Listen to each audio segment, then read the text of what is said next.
affordable energy, responsible consumption, and climate action. Those are just some of the 17 Sustainable Development Goals that the United Nations member states adopted back in 2015.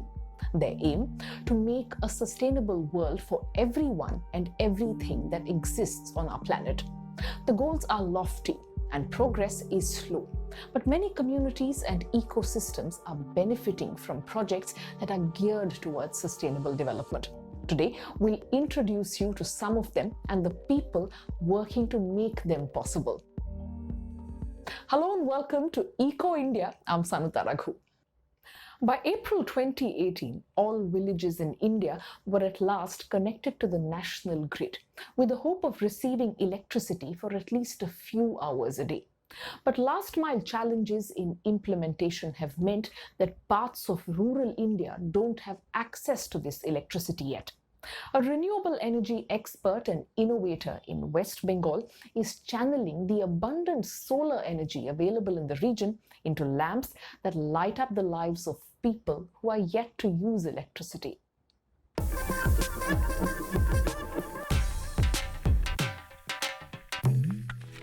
Collecting shal leaves is part of Chhobi Rani's daily routine. She lives in the forest fringe area of West Bengal's Bankura district, where these leaves grow in abundance. It's a vital source of alternate livelihood for the marginalized indigenous communities of the region. The women use these leaves to produce plates, working until late in the evening. Without electricity, we could never finish our daily work. We depended on burning logs to make fire to finish our chores. It was a lot of struggle. Today, Chhobi Rani's working conditions have changed. Thanks to her solar lamp, she is able to stitch up to 300 plates well into the night. For every 100, she earns 20 rupees or 23 euro cents. Now, she makes 3 times that of her previous earnings. The solar lamp, called a micro-solar dome, is a small device that can be fixed on any type of roof. Through a government program for remote areas, villagers can buy the solar lamp at a subsidized price of 500 rupees, roughly 6 euros. So far, more than 10,000 tribal families across the country have taken the offer in the last year. Green Oscar awardee Gono Choudhury had the idea. Having contributed substantially to the solar energy lighting sector, he is also known as a solar man of Kolkata. His device, as well as being powered by the sun, can also be run through conventional electricity sources in villages where the option is available. This is a very unique device which is really helping the poor people, the needy people. It may not be a very high-tech thing, it is not helping very rich people, but still millions or billions people are there in the whole world, who needs light. The project mainly concentrates on indigenous tribes, most of them living close to or even in forests. Villages here are remote, and a lack of water resources and scattered agricultural opportunities means they are traditionally deprived. The NGO Pradhan is working at a grassroots level to promote livelihoods and has been carrying out the groundwork for the micro-solar dome project. Engineer Santosh Kumar Mahato is part of the team. During the initial discussions around the micro-solar dome, there were several questions raised. Will it really be as effective? There had been a few options earlier and they had to incur quite a bit of cost because of them. But this time we noticed that after a few families installed the micro-solar dome, the families that couldn't manage to collect the amount of 6 euros earlier have now done so and want to invest.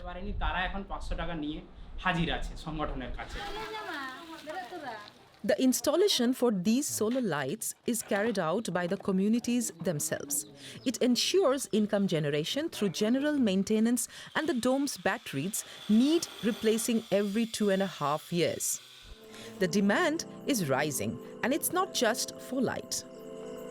The solar system also allows people to charge their mobile phones at home. In many rural areas, people have to walk kilometers before reaching a charging station. For Chobi Rani and her family, the solar light has been a life changer. They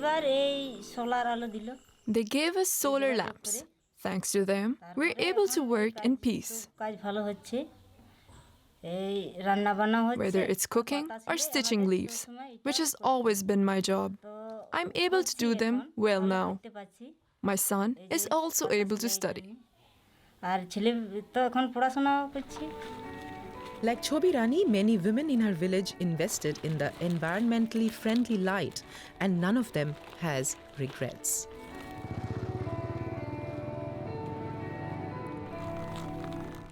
Now, a renewable is something that can be used without depleting our resources or damaging the planet.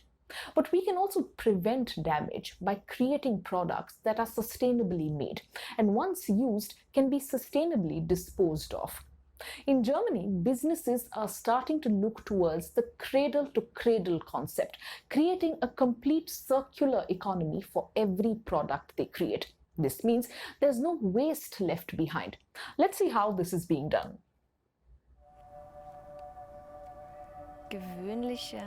Astrid Budsin spends much of her free time thinking about wild plants. Her motto is, "You protect what you know," and she's on a mission to get people to know the wild plants around them better. That's why she created the game Naturmemo, a memory game that teaches people of all ages about plant life.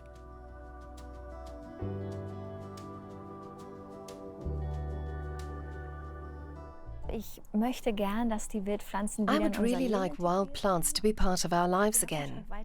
In fact, I'll even go one step further. I'd also like to see them on our menus, because wild plants contain so many important nutrients that are often missing from the cultured vegetables we eat nowadays. These wild plants grow at her house in Potsdam, where she also gives cookery classes and teaches at a kindergarten. As someone who values nature, she was determined her product would be environmentally friendly. She made sure Naturmemo was produced to a standard called Cradle to Cradle. That means that things are produced based on the model of the natural world, the circular model of nature. Whenever you've finished with a game, you can either eat it, and it is edible, it's printed using natural plant-based colors, or you can just toss it in the compost, or even in the forest. So you don't need to have a guilty conscience. No chemicals were used in the production process. But the cradle-to-cradle standard means more than just compostable. It also means that during decomposition, little to nothing is released that could harm the environment. Print house Lokai is the first in Germany that prints to this standard. Ralph Lokai inherited the company from his father and has transformed it into a fully green operation. Basically, I think it's the responsibility of a company to make sure that its products don't harm the environment. We need to make a profit so that both our staff and the company can make a living. But we're not looking to make a profit at the expense of people and nature. This means making every step of the process sustainable. The printing machines provide climate control for the building, which uses a water recirculation system. The machines are also CO2 neutral, and the paper and printing colours both carry cradle-to-cradle certification. Making the change from a conventional printing house to a sustainable one was an easy decision for Lokai. It's not fundamentally much more expensive, but you do need to be willing to reorganize things. Of course, when you rethink production, a lot of things need to be completely overhauled. You need a whole new approach. This is a challenge facing the entire printing industry. More than half of the paper thrown out worldwide ends up in landfills, and more paper is produced every year. Paper can take up to 20 years to break down, and that process releases CO2 and methane into the atmosphere. Alcohol and other chemicals from the printing process also seep from the paper into the environment. Catapult magazine founder Benjamin Friedrich began printing on a different sort of paper to save trees. This is the magazine issue where we changed over from normal paper to recycled paper. Here I calculated how many trees were felled with normal paper and on the back with recycled paper. If publishers would simply switch from normal paper to recycled paper, it would be a huge step. It would be so much less damaging to the environment.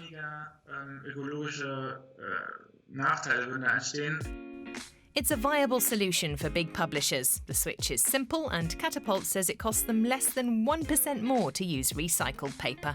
And if people opted for the same high standards as Astrid Butzin, completely sustainable printed products could become as common as wild plants. Sustainability isn't only about energy and new methods of production. It also comes from tradition, like that of the indigenous fishermen in southern India in our next report. They live in communities that have occupied the same land generation after generation and care for the nature there. Yet, many a time, they don't possess a legal transaction of ownership. An activist in Tamil Nadu is helping these fishing communities in India's east coast to secure their land rights. My father used to say the sea and the seashore belong to the fisher folk. But I realize this statement is not entirely true now. And so have many of the people who have been living here for generations, like Parundaman. His family and his ancestors have long since lived on the coast of Tamil Nadu in South India. His village, called Payavarkadu, is one of the oldest fishing villages in this region. But a proposed harbour extension is threatening its existence and that of 69 such villages. Parundaman worries that his family of 5 and his entire community might be displaced.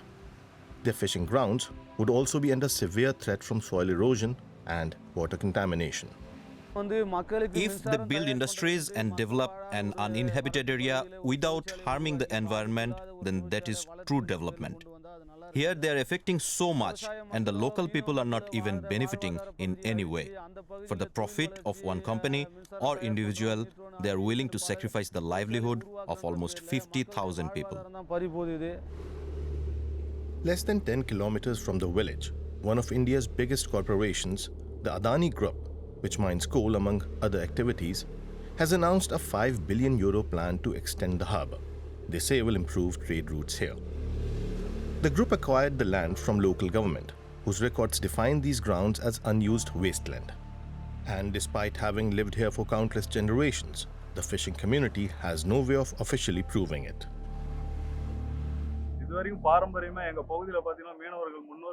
Our elders and people from earlier generations, they used to have verbal contracts and understanding about the lands and their rights over it.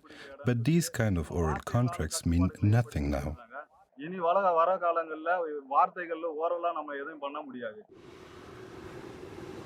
Younger people are organizing themselves. They are trying to save their villages, asserting their rights in a different way, through their knowledge of technology.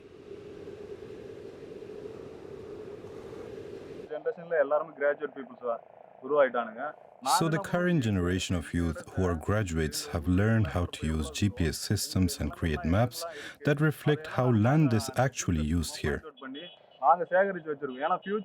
Now we are marking and claiming the right over our lands, so no big corporations like Adani and Reliance can take it from us in the future.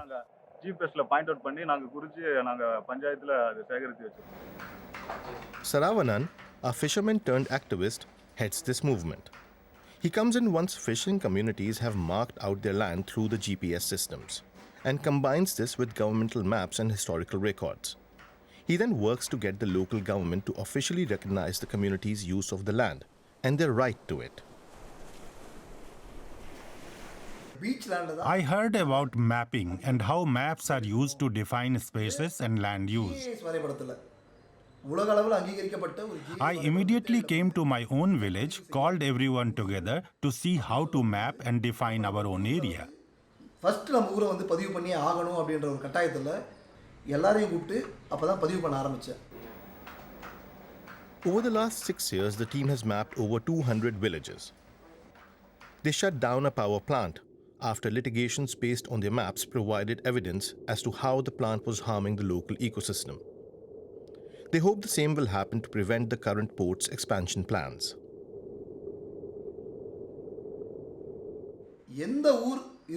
Only the local people of the area know the place well. Only they can emerge as a hero to save the environment and themselves. Everyone in the village must know about the different natural elements that comprise their surroundings, the seagrass, mangroves, and sand dunes, and how they are to be used. They know how their village is governed. The Adani Group says the land acquisition will be carried out by the government based on land use maps. The community here just hopes that their project will get them and their land the official recognition they need to give them the legal tools to fight the expansion. My father used to say, the sea belongs to us, the fishermen.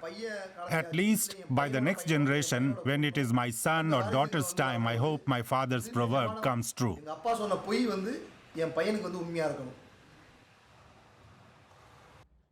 So taking ownership of land can ensure that sustainable practices are maintained or perhaps even put in place.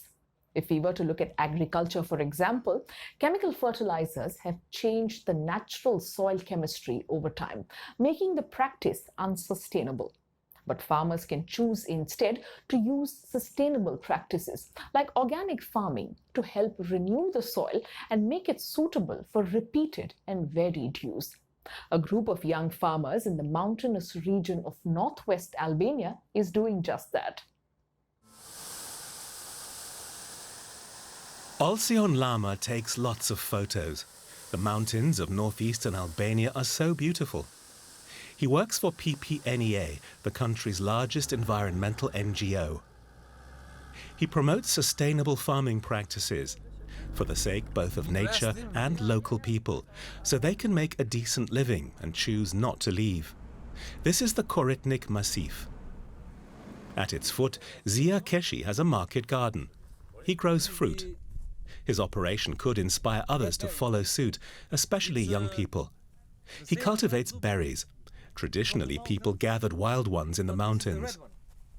And if there are, let's say, plantations... Alcyon Lama says such market gardens could be a fruitful source of income for more families around here.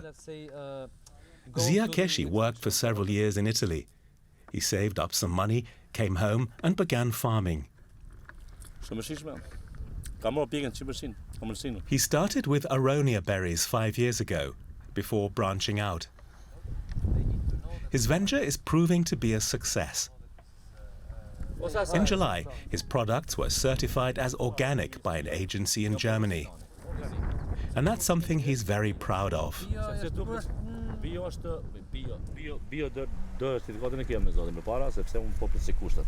I don't use fertilizer. Everything is just the same as up in the mountains. The bacteria in the soil and the humus. They make the plants strong. Keshi doesn't need to do any marketing. Customers come to him to buy his produce. He's been experimenting with a number of crops. Red love apples, for example. They're a recent cultivar with red flesh, resistant to disease.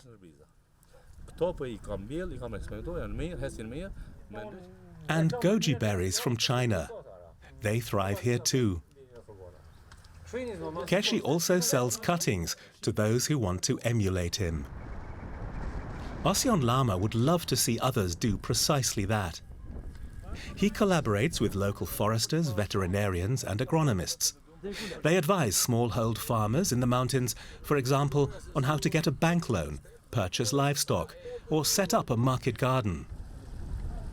The Korab Koreknik Nature Park is a lovely place to hike, but visitors are few and far between because of the pandemic, lockdowns and travel restrictions.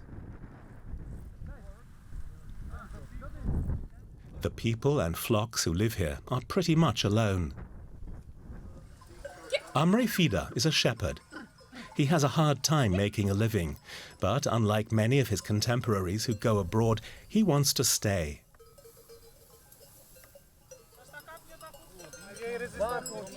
Osion Lama often comes up here to the mountain pastures to talk to the locals, find out what problems they face, and help work on solutions. They say it's getting harder and harder to find places for their flocks to graze.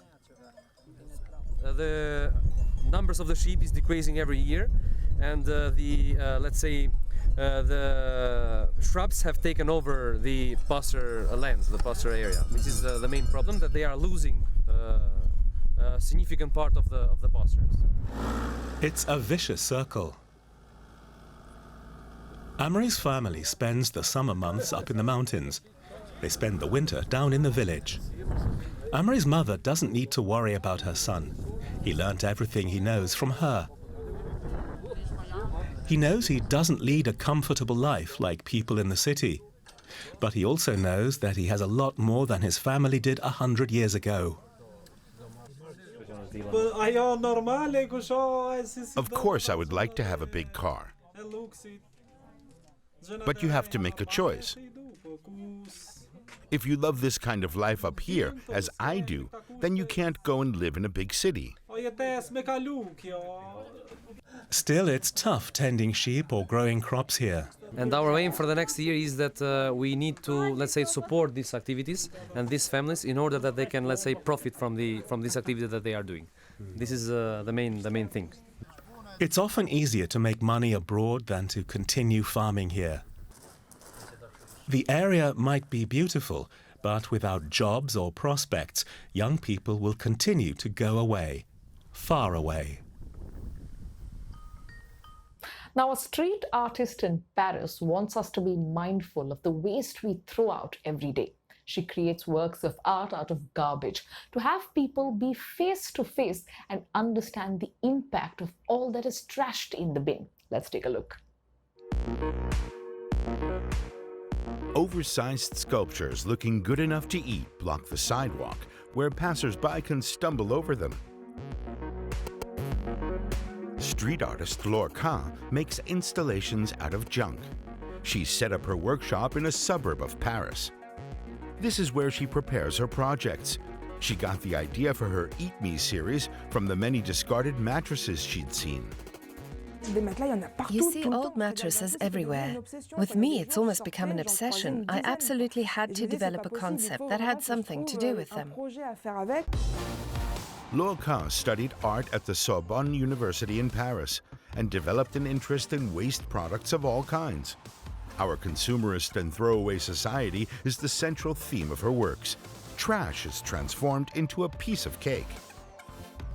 These objects attract people's attention because they look appetizing, and at the same time they're familiar. All at once, an old mattress that people once found disgusting or just overlooked becomes interesting. And that's what fascinates me, that people will look at something they didn't originally want to see. Her transient objects of art pop up all over the city. Lorca couldn't imagine making them for an art gallery. I can set out on my own and create really big objects with just my bare hands and a tool bag. It's interesting that this is even possible on the street. It wouldn't have any meaning for me in a room. The contact with people just isn't the same. My search for junk mainly took me into the multicultural low-rent districts, where people don't have such ready access to the arts. Since Lorca's works stand in public spaces, they can be classed as public property. As such, they can be taken away by the trash pickup at any time. It's not a matter of keeping an object around as long as possible. I'm interested in whether I can actually complete it, how long it will survive, and what reactions it'll evoke. In the end, all that Lorca has left of her projects are the photos. For our planet to be in good health, not only for us, but for our children and our children's children, a sustainable way of life is a requirement. I hope today's show and all our shows on Eco India have given you the inspiration to work towards this. I'll leave you with that and see you again next week. Until then, goodbye.